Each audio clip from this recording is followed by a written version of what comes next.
अस्सलाम dear students, welcome to Mehran academy and YouTube channel Mehran Ali official as well. Dear students, आज का हमारा lecture है जी फर्स्ट ईयर उर्दू 11वीं क्लास की उर्दू का लेक्चर है। और डियर स्टूडेंट्स, अगर आपसे ये जो मैं बातें कर रहा हूँ इनको आपने गौर से सुनना है, इन पे अमल करना है, इनको नोट डाउन भी कर लेना है। वीडियो को 2-3 मरतबा लाजमन देखिएगा, इससे आपने पॉज कर करके भी इन चीज़ों को नोट कर लेना है। अगर डियर स्टूडेंट्स आपके पेपर में सवाल आ जाता है जी कि किसी भी सबक का खुलासा लिखें, तो आपने सबसे पहले मार्कर से हेडिंग देनी है। ये चीज़ें आपको काम आएंगी, तशरीह में भी काम आएंगी। सबसे पहले आपने मार्कर से हेडिंग देनी है सबक का उन्वान, और फिर आपने अगली लाइन पर पेन से लिखना है सिफारिश।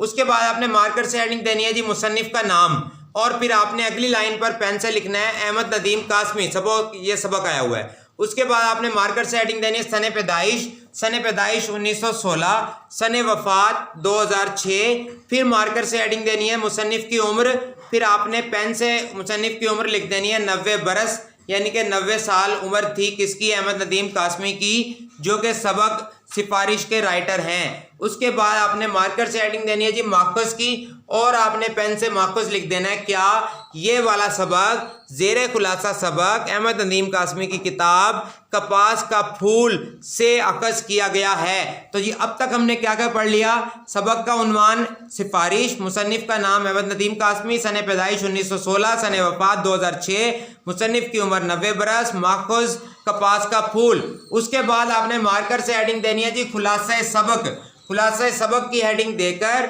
और आपने सबक का खुलासा लिख देना है। तो आपने याद रखना है जी इस सबक में जो बुनियादी तौर पर जो कैरेक्टर्स हैं, किरदार हैं, वो 3 किरदार हैं। 3 किरदार कौन कौन से हैं, बाबूजी, फ़ीका और फ़ीके का वालिद यानी फ़ीके का बाबा, फ़ीके के वालिद साहब, फ़ीके के फादर। फ़ीका जो है, फ़ीका बाई प्रोफेशन क्या है, कोचवान है। फ़ीका बाई प्रोफेशन क्या है, कोचवान है, घोड़ा तांगा चलाने वाला है। और उसके अलावा फ़ीके के बारे में मुसन्निफ ने सबक में कहा है कि वो पहलवान का पहलवान नज़र आ रहा था। इसका मतलब कि मुसन्निफ यानी अहमद नदीम कासमी पिक्चराइज कर रहे हैं, यानी कि हमें उसकी फिजिकल अपीयरेंस के बारे में बताना चाह रहे हैं कि फ़ीका जो था वो क्या था, गोल और मटोल था, चुब्बी था, बॉडी बिल्डर टाइप था, पहलवान टाइप था। उसके बाद समझ लें कि ये मुसन्निफ की क्या है, आप बीती है, मुसन्निफ की ज़िंदगी के गुजरे हुए कुछ लम्हात हैं जिनको उसने किताबी शक्ल दी है। तो इसको हम ऑटोबायोग्राफिकल पोर्शन भी कह सकते हैं, ऑटोबायोग्राफी भी। फ़ीका जब उनको मुसन्निफ को टकरा, तो फ़ीके से जब उन्होंने बोला कि जी घोड़ा तांगा ले आओ, तो उसने कहा कि जनाब आज तो मैं छुट्टी पर हूँ, आज मैंने घोड़े तांगे को जोड़ा नहीं है। और मुसन्निफ जो थे वो घर से निकले तो गली के मोड़ पर, नुक्कड़ पर हर वक्त 3-4 तांगे मौजूद रहते थे, लेकिन उस दिन कोई भी तांगा मौजूद ना था। अब मुसन्निफ को जो तो थी प्रॉब्लम्स, वो 2 प्रॉब्लम्स थी। क्या, एक तो उन्होंने खासी दूर जाना था, दूसरा उनको जल्दी भी थी, यानी कि फार ऑफ प्लेस उनको जाना था, और दूसरा वो क्या थे, हरी में थे, जल्दी में थे।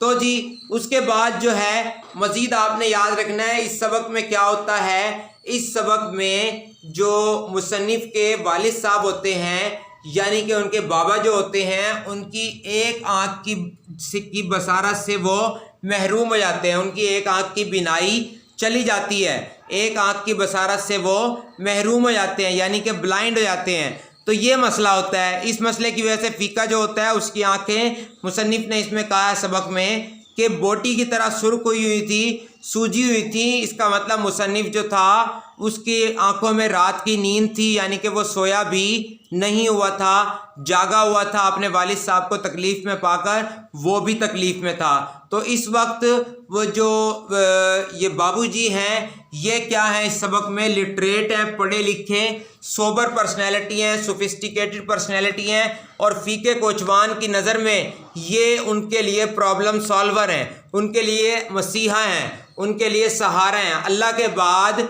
फ़ीके कोचवान के लिए सबसे बड़ी आस, सबसे बड़ी उम्मीद, सबसे बड़ी सिफारिश, सबसे बड़ा आसरा, सहारा क्या है, बाबूजी। बाबूजी का मतलब जो इस सबक के राइटर हैं, यानी कि अहमद नदीम कासमी। तो अब हम बढ़ते हैं सबक की जानिब। तो जी डियर स्टूडेंट्स, हमारा सबक है आज का सिफारिश। अहमद नदीम कासमी के बारे में हम पढ़ चुके हैं, इसके राइटर हैं। तो क्या लिखा हुआ है जी यहाँ पर कि मोहल्ले की बड़ी गली के मोड़ पर 3-4 तांगे हर वक्त मौजूद रहते हैं, मगर उस रोज़ मैं मोड़ पर आया तो वहाँ एक भी तांगा नहीं था। मुझे खासी दूर भी जाना था और जल्दी भी पहुँचना था। इसलिए तांगे का इंतजार करने लगा। तांगे तो बहुत से गुजरे मगर सब लगे हुए थे।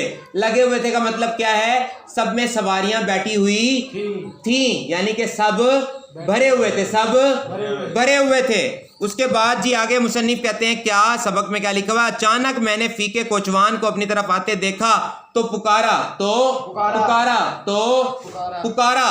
क्या पुकारा जी? भाई फीके तांगा कहाँ है? तांगा लाओ ना। भाई फीके तांगा कहाँ है? तांगा लाओ ना। यानी कि मुसन्निफ ने, राइटर ने, बाबूजी ने फीके को अपनी तरफ आते देखा तो उसको कहा कि फीके अपना तांगा ले आओ, मुझे ले जाओ। उसके बाद फीके ने क्या जवाब दिया? तांगा तो बाबूजी आज नहीं जोड़ा है। तांगा तो बाबूजी आज नहीं जोड़ा है। फीके ने जवाब दिया कि आज मैंने तांगा जोड़ा नहीं है, आज मैं दिहाड़ी करने के लिए घर से निकला नहीं हूँ, आज मैं क्या हूँ? हॉलीडे, छुट्टी पर हूँ। किस पर हूँ? छुट्टी पर हूँ, लीव पर हूँ मैं आज। मैंने देखा कि फीका जो कोचवान का कोचवान और पहलवान का पहलवान था, उसने आज शेव भी नहीं बनवाया था। उसकी आंखें भी सुरमे से महरूम थी और बोटी की तरह सुर्ख हो रही थी। डियर स्टूडेंट्स, बात समझ में आई यहाँ तक? इस लाइन का मतलब ये है कि शायर मुसन्निफ बता रहे हैं कि फीका कोचवान तो था ही था, पहलवान भी था, बहुत मोटा ताज़ा हट्टा कट्टा था। उसने आज शेव भी नहीं बनवाई हुई थी और उसकी आंखें क्या थी? उनमें सुरमा भी नहीं लगा हुआ था और वो बोटी की तरह सुर्ख थी, यानी उसकी आंखों में नींद थी। उसकी आंखों में क्या थी? नींद थी। उसके बाद जी आगे बढ़ते हैं हम। तो क्या बात है फीके? मैंने पूछा। वो बोला बाबूजी एक काम है। मतलब मुसन्निफ ने पूछा फीके क्या बात है? तो उसने बोला बाबूजी एक काम है। हाँ हाँ कहो, मैंने कहा। तो मुसन्निफ ने क्या कहा? हाँ हाँ कहो, हाँ हाँ कहो। तो जी उसके बाद अब वो फीका बोलता है क्या? काम ये है बाबूजी कि आप मेरे बाबा को तो जानते हैं ना? फीका बोला उसकी एक आंख चली गई है। ओहो, मुझे दुख हुआ। कैसे गई? कोई हादसा हुआ? ये कौन बोल रहा है? बाबूजी। कौन बोल रहा है? बाबूजी। अहमद नीम कासमी वो पूछ रहा है भाई कोई हादसा हुआ था? कैसे तुम्हारे बाबा की आंख जाया हुई है? कैसे उनकी बिनाई का मसला हुआ है एक आंख का? जी नहीं। फीके के चेहरे पे भोलपन का छींटा पड़ गया। फीका ऐसे हो गया जैसे कोई भोला भाला बच्चा हो। मतलब फीके को परेशान हो गया ना, डिस्टर्ब हो गया ना। अब अपने बाबा की आंख का किस्सा सुनाना कोई आम बात तो नहीं है ना, परेशानी वाली बात है, परेशानी वाली बात है, डिस्टर्बेंस वाली बात है। तो उसके चेहरे पे भोलपन का छींटा पड़ गया। अब वो बता रहा है, अब वो लाल लाल तो वो हर वक्त रहती थी और उसमें से पानी बहता रहता था। यानी आंख का मसला क्या था? आंख हर वक्त लाल रहती थी, ठीक है, और उसमें से पानी निकलता रहता था, बहता रहता था। आप तो जानते हैं, आप तो बाबा के साथ कई बार तांगे पर बैठे हैं, तांगे पर बैठे। तो बाबूजी कल क्या हुआ कि बाबा मिस्री शाह में से गुजरा। मिस्री शाह लाहौर का इलाका है बेटा, इसको अंडरलाइन कर लो, कल बाबा मिस्री शाह में से गुजरा तो एक हकीम सुरमा बेच रहा था। बाबा ये सुरमा ले आया और हमें बताया कि उसकी आंख की लाली जाती रहेगी। का मतलब इस सुरमे से उसकी आंख की लाली का मसला हल हो जाएगा। हकीम ने खुदा रसूल की कसम खा के कहा है और ये भी कहा है कि ना जाए तो क़यामत के दिन मुझे गर्दन से पकड़ना। मैंने भी कह दिया कि हकीम खुदा रसूल को बीच में डाल रहा है तो ज़रा सा लगा ले। अम्मा ने भी यही सलाह दी मतलब मशवरा दिया। उसने लुकमान हकीम हुकमत का बादशाह पढ़ा और आंख में सलाई फेर ली। बस फिर क्या था बाबूजी? कसम खाकर कहता हूं जब से अब तक आंख लगी हो बाबूजी आप थक तो नहीं गए? सिगरेट वाले की कुर्सी उठा लाऊं? ये पूरा पैराग्राफ किसने बोला है? फीके ने। किसने बोला है? फीके ने। वो अब पूछ रहा है कि बाबूजी आप थक गए हो तो कुर्सी ले आऊं सिगरेट वाले की? बात समझ में आ रही है स्टूडेंट? सर। उसके बाद देखें जी, उस वक्त फीका मुझे ऐसे लगा जैसे उसके चौड़े चकले सीने पर गुड्डे का हैरान सर रखा हुआ है। मैंने कहा तुम भी हद करते हो फीके, अब आगे भी कहो ना। उस वक्त ऐसे लगा जैसे फीका है तो बहुत बड़ा समझदार मैच्योर, लेकिन उस वक्त वो इमेच्योर लगा। क्या लगा? इमेच्योर सा, बाउला सा, बच्चा सा लगा, जैसे उसके ऊपर बोझ की वजह से वो बुखला गया और परेशान हो गया। उसने कहा फीके परेशान होने की जरूरत नहीं है, अब आगे बताओ, आगे स्टोरी सुनाओ। PTO please turn over. Dear students page पलट लीजिए। अब पेज नंबर हम आ गए हैं जी 36 पर। तो पेज नंबर 36 पर क्या लिखा हुआ है जी? आगे चलते हैं, सबक पढ़ते हैं। फीके की आंखों में ममनूनियत की नमी जागी। वो बोला, बस बाबूजी, खुदा आपका भला करे। रात तो चीख चाक के गुजार दी। फिर सुबह को मोहल्ले के सारे कोचवान इकट्ठे हुए तो उनमें से चचा शीदे ने कहा कि पोस्त के डोडे पानी में उबालो और उसी पानी से आंख धो। धोई पर बाबा उसी तरह तड़पता रहा। फिर किसी ने कहा, पालक का साग उबाल कर बांधो। बांधा और जब खोला तो बाबा ने साफ कह दिया कि अब क्या जतन करते हो, आंख का दिया तो बुझ गया, यानी आंख से दिखाई देना मुकम्मल बंद हो गया। हमारे घर में तो पट्स पड़ गई बाबूजी, मतलब घर में कहराम पड़ गया, घर में रोला हो गया, घर में परेशानी का माहौल हो गया। उसे एक अस्पताल में ले गए, फिर दूसरे में ले गए, दोनों में जगह ना थी, दोनों में जगह, यानी अस्पतालों में क्या था बेटा, सरकारी अस्पताल थे ना, रश था, क्या था। दोपहर को राजगढ़, जगह का नाम याद कर लो, अंडरलाइन कर लो, लाहौर का इलाका है राजगढ़। राजगढ़ के एक कोचवान ने बताया कि उसका साला मेव अस्पताल में चौकीदार है। मेव अस्पताल में मेव अस्पताल लाहौर का सबसे बड़ा अस्पताल है और दुनिया में इसका नाम है, दुनिया में इसका इंटरनेशनल लेवल पर मेव अस्पताल मशहूर है। समझ में आ गई बात बेटा। International world famous hospital, world famous hospital Mayo hospital, Lahore का सबसे बड़ा अस्पताल जो दुनिया भर में मशहूर है। याद रहेगा बेटा, मेव हॉस्पिटल क्या है, world famous hospital, world famous, और the biggest hospital of Lahore, the biggest hospital of Lahore का सबसे बड़ा हॉस्पिटल कौन सा है बेटा, मेव अस्पताल। तो उसने कहा कि जी उसका साला वहां पे चौकीदार है। साला वहां पे क्या है, उसकी सिफारिश से जगह तो मिल गई, जगह तो मिल गई, पर बरामदे में, पर बरामदे में मतलब बरामदे का मतलब बरामदे में, कहां पर, बरामदे में, यानी वार्ड में जगह नहीं मिली, वार्ड में जगह वो भी कोई ऐसी बात नहीं। पर बाबूजी शाम होने को आई है और अभी तक कोई डॉक्टर तो क्या, कोई नर्स भी उधर नहीं आई। कहते डॉक्टर नर्स ने किसी ने चेकअप मेरे अब्बे का आगे अभी तक किया नहीं है, बाबूजी को बता रहा है वो। समझ में आ रही है बात, सिफारिश करवाना चाह रहा है ना बेटा। तो आप साहब लोग हैं, ये देखिए हाथ बांधता हूं, मेरे साथ चलकर किसी डॉक्टर से कह दीजिए कि सद्दीक के मरीज को जरा सा देख ले, सद्दीक के मरीज को जरा सा, यानी कि फीके के वालिद का नाम समझ में आ गया, क्या, सद्दीका, क्या सद्दीक होगा ना, तो उसको शुगल में क्या बोल रहे हैं, सद्दीका, क्या बोल रहे हैं, सद्दीका। वो कह रहे हैं जी आप चलें और डॉक्टर को जाके सिफारिश कर देंगे, सद्दीक के मरीज को देख लो, इसकी आंख चेक कर लो। समझ में आ गई बात बेटा। मैंने कहा वहां एक डॉक्टर है, डॉक्टर अब्दुल जब्बार, डॉक्टर अब्दुल, ये कौन बोल रहा है, मुसन्निफ, उनसे मेरा सलाम कहो, काम हो जाएगा, ना हुआ तो कल मैं तुम्हारे साथ चलूंगा, कल मैं तुम्हारे साथ, उस वक्त, इस वक्त मुझे एक दावत में जाना है, नाम याद कर लो, डॉक्टर अब्दुल जब्बार, नाम याद कर लो, डॉक्टर अब्दुल जब्बार। फीका मेरे बहुत से शुक्रिया अदा करके चला गया। फिर मुझे खाली तांगा मिल गया। जब तांगा मेव अस्पताल के सदर दरवाजे के सामने से गुजरा तो मैंने देखा फीका एक चौकीदार से बातें कर रहा है। जाहिर है डॉक्टर जब्बार का पता पूछ रहा होगा। एक बार जी में आई कि अस्पताल जाकर जब्बार साहब से कह दूं, मगर अब तांगा आगे निकल गया था और मुझे पहले ही देर हो गई थी। इसका मतलब मुसन्निफ वहां पे ठहरना चाह रहा था लेकिन ठहर नहीं पाया, हालात और वाकयात ने उसको इजाजत ना दी। कुछ दूर जाकर घोड़ा फिसलकर गिरा और 10 मिनट तक गिरा रहा, 10 मिनट तक गिरा रहा। फिर जब उठा और चलने लगा तो यकायक जब्बार साहब का स्कूटर मेरे तांगे के करीब से गुजर गया, तांगे के करीब से, जन से गुजर गया, जन से मतलब तेजी से गुजर गया। जब्बार साहब, मैं चिल्लाया मगर जब्बार साहब मेरी आवाज़ से तेज़ निकले। मेरी आवाज़ से तेज़ निकले का मतलब मेरी आवाज़ तो तेज़ थी लेकिन उनकी स्पीड उससे भी तेज़ थी कि उनको मेरी आवाज़ सुनाई ना दी। जब्बार साहब मेरी आवाज़ से तेज़ निकले का मतलब है उनकी स्पीड ज़्यादा थी, उनको मेरी आवाज़ सुनाई ना दी, इस वजह से वो रुके नहीं और मेरी बात सुने बगैर वहाँ से चल दिए। अपना सफ़र उन्होंने जारी रखा। कोई बात नहीं, मैंने सोचा कल कह दूंगा, कल पहला काम यही करूंगा, कल पहला काम। अब ये अपने साथ अंडरस्टैंडिंग कर रहे हैं, मुसन्निफ अपने आप से बातें कर रहा है, अपने आप से बातें कर रहा है। रात को मैं घर वापस आया तो मालूम हुआ फीका कोचवान आया था और कह गया था कि बाबू आए तो मुझे बुला लें, बाबू आए तो मुझे बुला लें। मैंने सोचा इस वक्त कौन बुलाए, अगर जब्बार साहब अस्पताल ही को जा रहे थे और फीके का काम हो गया है। अब मुसन्निफ सोच रहा है फीके का काम हो गया, फीके का काम हो गया तो शुक्रिया सुबह कबूल कर लूंगा, शुक्रिया सुबह कबूल कर लूंगा, और अगर काम नहीं हुआ तो जो भी कोशिश होगी सुबह ही को होगी, सुबह ही को होगी। उसने कहा रात होगी, अब उसको बुलाने की जरूरत नहीं है। उसके बाद देखें जी, सुबह को मैं अभी बिस्तर से नहीं निकला था कि फीके ने दरवाज़ा खटखटाया। मालूम हुआ कि राज जब्बार साहब ड्यूटी पर नहीं थे, राज जब्बार साहब ड्यूटी पर नहीं थे।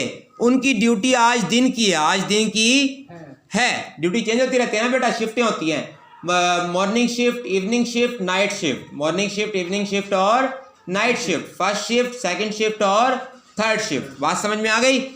यानी तुम्हारा बाप दिसंबर की सर्दी में बरामदे में ही पड़ा रहा। मैंने अपने अंदाज में तशवीश जाहिर की, मैंने अपने अंदाज में तशवीश जाहिर। तो बेटा इसमें कौन सा महीना डिस्कस किया गया है? दिसंबर का महीना, दिसंबर का महीना, सर्दियों का महीना, सर्दियों का महीना। बात समझ में आ गई बेटा?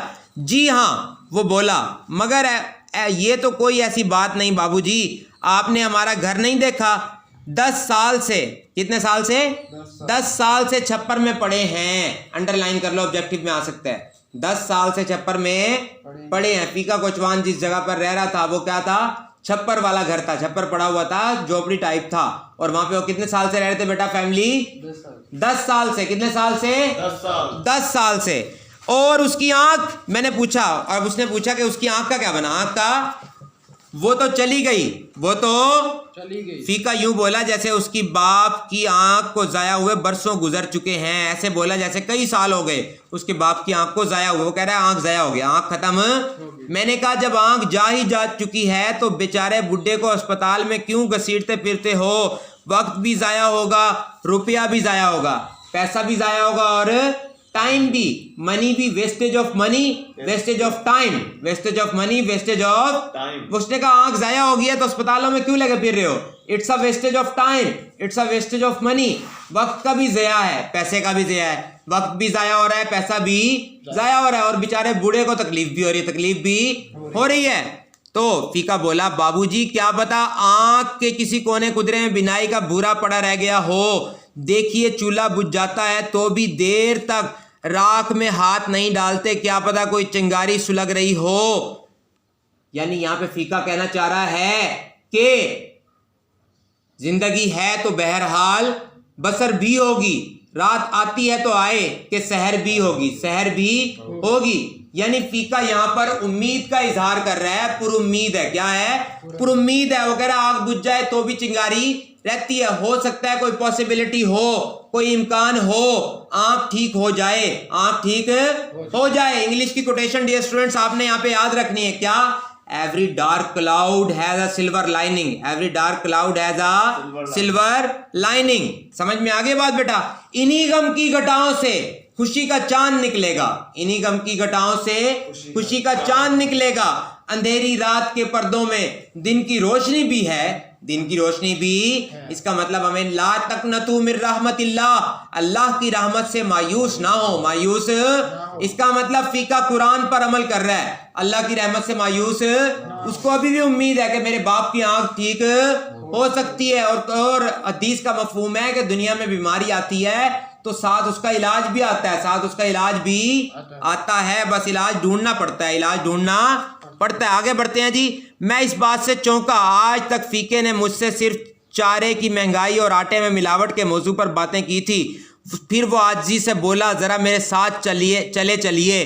कहता है मैं हैरान हो गया क्योंकि फीका इतनी अहम बात कर रहा था, इतनी समझदारी वाली बात। आज तक तो उसने सिर्फ चारे की महंगाई के जी चारा महंगा हो गया जानवर को डालने वाला, और आटे में जी मिलावट, आटा लाया था बाबूजी उसमें मिलावट हो रही है, इस तरह की आम बातें की थी। आज वो बड़ी अहम बात कर रहा था, आज वो बड़ी अहम फिलोसॉफिकल लैंग्वेज पे बात कर रहा था, उम्मीद की बात कर रहा था। किसकी बात कर रहा था? ऑप्टिमिस्टिक पॉइंट ऑफ व्यू से बात कर रहा था। कौन से पॉइंट ऑफ व्यू से बेटा?